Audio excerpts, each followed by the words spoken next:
bring in somebody for perspective who covered the original gate, who has been watching the development of mission creep within White Houses gone bad for administration upon administration, a mentor of mine to this day, ABC legendary White House correspondent and anchor and man, Sam Donaldson.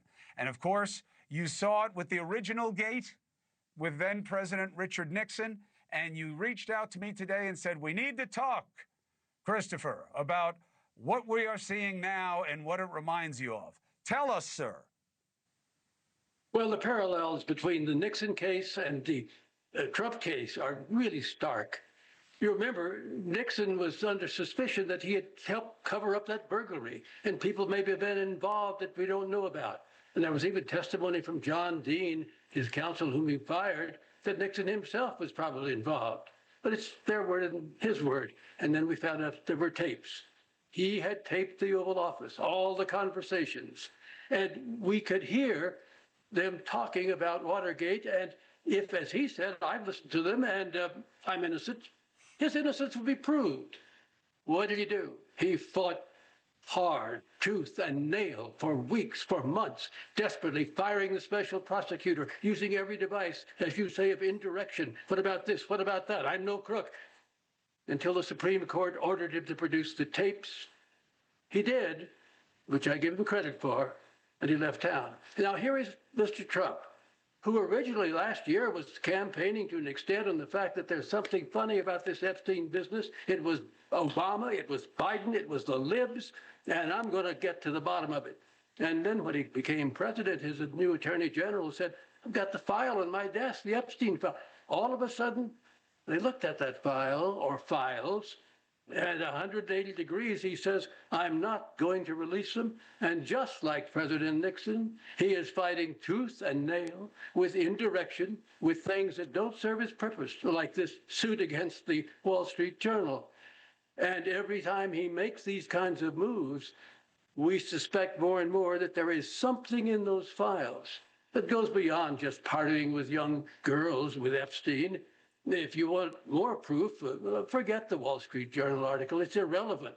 You say absurd, that may be, but it's also irrelevant. If you didn't know by now Trump's history of sexual misconduct with women, you have not been paying any attention. So it can't be just that. I think, and I have no idea what it is, there's something in those files that he finds to be a danger to him. He's not protecting. Sam, Nixon may have been trying to protect some of his people. Trump doesn't protect anyone but himself. That's my view of it, and we'll see. No, I got you, Sam. Let me see if there's some contours here. One, let's put to the side that we were dealing with a felony that Nixon absolutely knew about, if not perpetrated himself.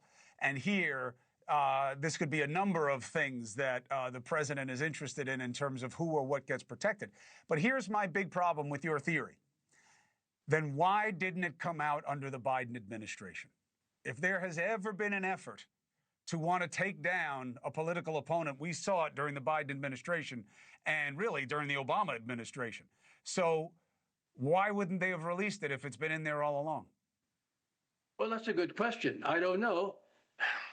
Let me just give you a positive theory, though.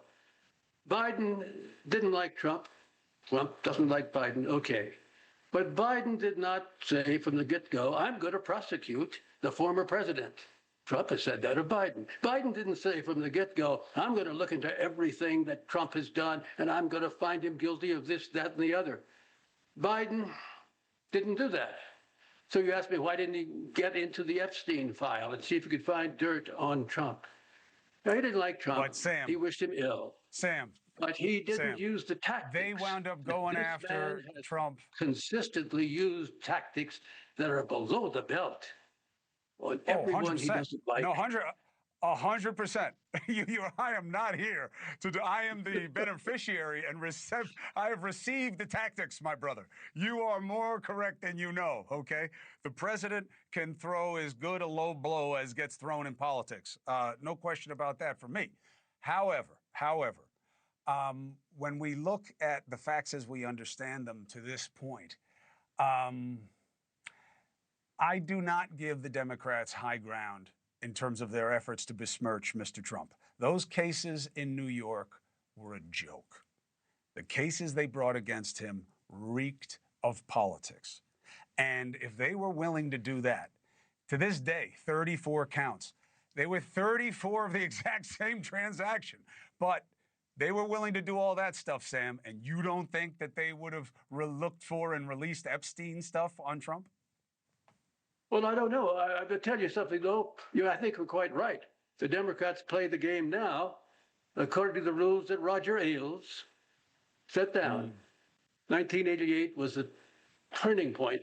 And then, of course, Ailes was Fox News. It was a knife fight in the alley, and Roger, will bring the biggest knife always. And the Democrats, oh, no, no, no. I covered Dukakis. Well, they went after Dukakis because he had released Willie Horton to rape a white woman, Mr. Horton being painted black, his face in the campaign. And Dukakis didn't fight back by saying, I'm following the law of the state of Massachusetts, which was brought here by a Republican governor who got it from the first governor who signed it, a man named Ronald Reagan in California. If you want to complain about Mr. Reagan's idea, please do. Dukakis was silent. He wrote a tank. Well, he lost. And then here came in 2004, John Kerry, who won those medals. You can complain properly that throwing them over the wall there at the Capitol was wrong. But he won them in Vietnam, but they swift voted him. And he didn't fight back. Yes, the Democrats have learned how to do it, and I'm not saying I think that's wonderful. I would like to go back to the days when Dwight Eisenhower and Adlai Stevenson fought it out in 1952, my first election, not as a reporter, but as someone paying attention. Both gentlemen, both saying things that today would be in the kindergarten. I'd like to go back to those days, and I think a lot of Americans would. But it is true. But it's now, unfortunately for Mr. Trump, him who's on the hot seat. And he now has to either produce that material or have the suspicions growing in only 12 days. It took 2.5 years for the Nixon case. In only 12 days, that he has got something to hide that is just horrible. That may not be true. I have no idea what it is that is keeping him from releasing the files.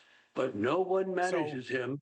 Donald Trump does what he wants to do, and he's the one who says, don't release them. So we'll see. They seem to be changing their posture. We'll see how far they change it. Let me ask you the definitive word. Have we reached the stage, the level of Epstein Gate? Well, I hate the word gate because it wasn't at Watergate. But yeah, I say in 12 days, we've come from what to wow, this could be a constitutional explosion. This could be another president who suddenly suffers. And I don't even want to talk about the possible consequences. But I agree with something you say. I don't agree with everything you say, but I agree with most of what you say. Good. Not just because you're my boy, okay? And that is, every time they make a move like, well, we'll give you some grand jury testimony. No, it's not. We're asking for all the files, not a little bit here or a little bit there. They hurt themselves. And suing, you're a lawyer. I'm not. He has to face a stand if he actually insists on this suit going forward. Trump does, and he has to tell the truth under oath. If he lies under oath, hey, stick a fork in him, he's done. I'll bet you these days, I don't know, Sam. I don't know. I don't know if anybody's ever done. Nothing touches him. I really don't know. He walks on water at the moment, and you drown on it, too. The true Teflon Don. Sam Donaldson. I love you and I appreciate you. Thank you for your perspective. I appreciate you. Thank you for coming on, Sam. I learned that in 91 years, even though I know what a kutsu life is. You know what a ginsu knife is, they weren't watching you and Elizabeth. Folks, Elizabeth and Chris and I used to work together. It's a conspiracy. Go get us. Sam, be well, brother. I'll talk to you soon. Take care. All right. Thank you for watching. Subscribe below and download our NewsNation app right now on your phone, and you will get fact-based, unbiased news for all Americans.